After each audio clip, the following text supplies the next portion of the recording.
waxaa ka war helay dhowaan in xubno ka tirsan baarlamaanka yiraahdeen mooshin ayaan ka gudbinaynaa madaxweynaha xildhibaanadu in ay gutaan waajibkooda dastuuriga ah sida waafaqsan dastuurka waa arrin soo dhaweyn mudan mar walba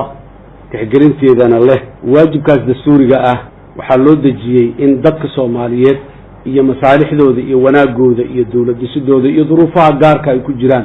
siday uga bixi lahaayeen laakiin marna looma dhisin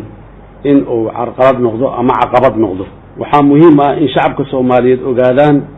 in tallaabooyinka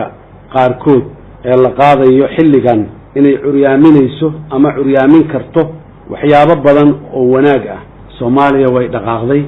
hore ayay u socotaa dad aad u tiro yar oo carqalad wadaay ma celin karaan Soomaaliya mana haki karaan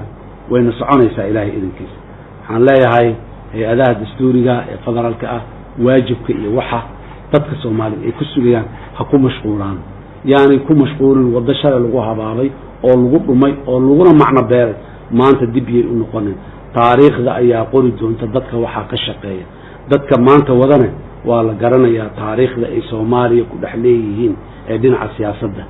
yaani shacabka Soomaaliyeed iyo baarlamaanka iyo dawladda qaybaheeda kala duwan yaan lagu kadsoonin lana Soomaaliya guul iyo wanaag ayaan u rajaynaynaa way guuleysatay inta dhammaana way guuleysanaysaa